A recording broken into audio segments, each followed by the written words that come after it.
Okay, so before you went to Pakistan, as an average American, what were your thoughts? What were you thinking? Did you feel unsafe? I mean, what were you ready to face over there? Basically, I didn't feel unsafe. I've traveled a lot in war zones in Iraq and Palestine and Gaza, and so I'm used to being in those situations, and this didn't compare. Certainly, Pakistan, the levels of poverty, when you're in the old city of Lahore, I mean, you can feel the tension. I think Pakistan's in some ways tense society for obvious reasons, the levels of poverty and lack of jobs and education, etc. But I didn't feel unsafe at all. I didn't understand how complex Pakistan was as a culture until I was here. I knew on paper that there's Balochistan and the Northwest Province and, all these different Punjab and everything.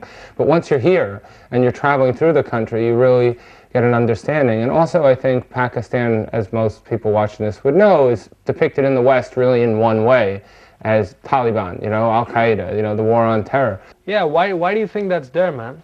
Because it's easy. It's easy to think like that, and the way the media works in America, especially the giant media, conglomerations that make the news, and it just fits their paradigm. And it's very hard for people to break out of a paradigm, especially when that paradigm is what's supposed to guarantee their revenues, their ad revenues, their profits. And showing a different Pakistan that's more complex and makes people think, unfortunately, news today doesn't want to make people think. It wants to sort of reinforce conceptions and keep people sleeping, in a way, or just consuming. And, what I saw just blew me away in terms of how complex and how the music reflects it. Just for one example, in Egypt, the metal scene, there's an incredible metal scene in Egypt, but the political repression there is such that a lot of the metal artists wouldn't even give me the lyrics to their songs because they were so scared. And in the book I'm writing, I wasn't even allowed to use their names, Whereas in Arabic, I mean, in Pakistan, everyone is so much more open, even though Musharraf is, it's clearly not a democratic regime. There's clearly a huge number of problems. It's, the corruption, the levels of poverty in the society are ridiculous, but yet the people are so much more open and there's more freedom to say and do, especially musically. And I think that's produced what, to me, is the best rock scene I've seen anywhere from Morocco straight here. Why do you think when people think of Pakistan, they, connect straight away to terrorism or, war or something on the negative side? Why do you think that's there? No, I mean, all I kept thinking is, if only I owned a record company, and no, these guys really, I mean, I think, look, I can't even watch MTV in America for more than 3 seconds. I get sick because it's just so bad, the vast majority of the music. And here, even the bad music is better than most of the good music there. I mean, because it's original, it's doing something new, it's, blending together rock or hip hop and local culture, so it's rooted. The combination of the melodies and the harmonies and, bringing together the different... What struck me is when you look at bands, like Akash, like Muzrab, like Karavan, like Mekaal Hasan's band, like Arrow, like Zishan, Sajid and Zishan, these guys are writing certifiable hits. These are songs that should be able to be hits anywhere. Yes, they're in Urdu, so that especially in America, which is so centered on itself, non-English language things have trouble breaking it. But the songs and the melodies and the quality of everything, and the videos even, are as good as, or for me, better than most of what's out there in the States, and for that matter, in much of Europe. All right, guys, we're going to take a short break. Do not go anywhere. When we come back, we've got more of Mark Levine right here on Rock On. Peace.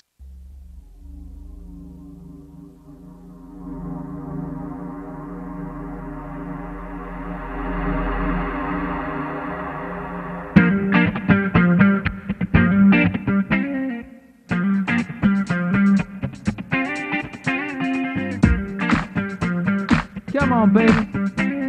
Time to rock.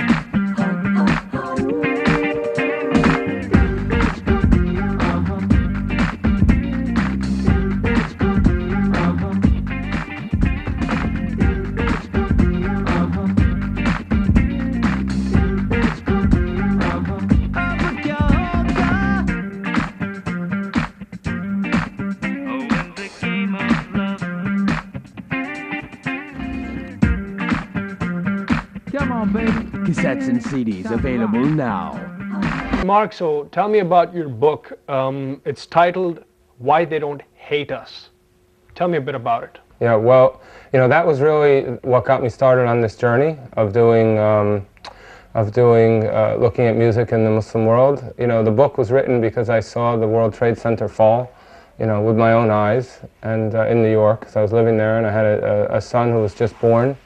And, you know, I knew right away, as someone who worked on the Middle East, what this meant. It meant war. It meant exactly what happened, was going to happen.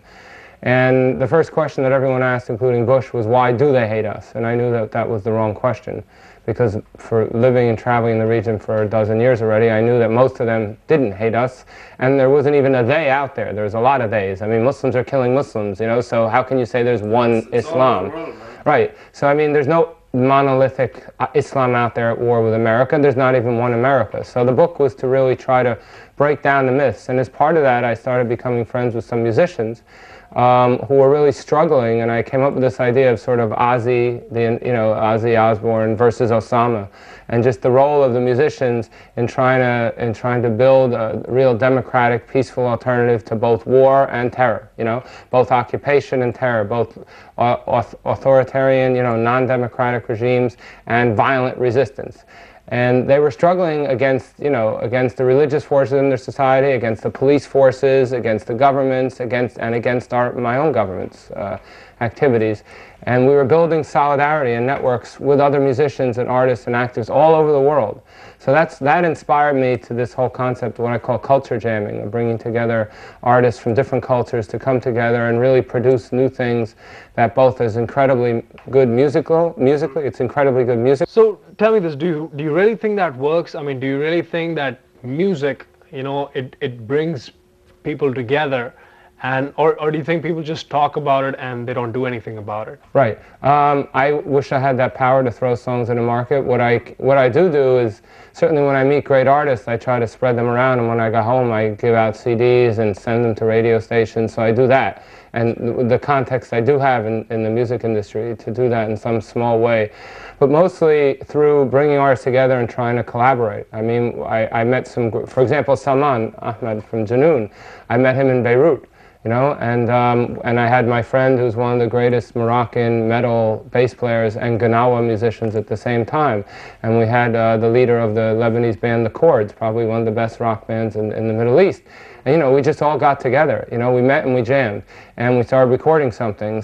And then we did a show together the night of the Pakistani earthquake a year and a half ago. You know, and Salman, you know, was able to use the music to reach out to all the people in Lebanon that were there and explain to them the disaster, how horrible what had just happened was, and to use music to help people understand and to you know, build sympathy. I mean, that's, you know, what else can you do besides that? It depends if that's your goal. You know, I think too many musicians, you get together, you jam, you have a good time, and you move on, and all that's left is a good memory of the jam.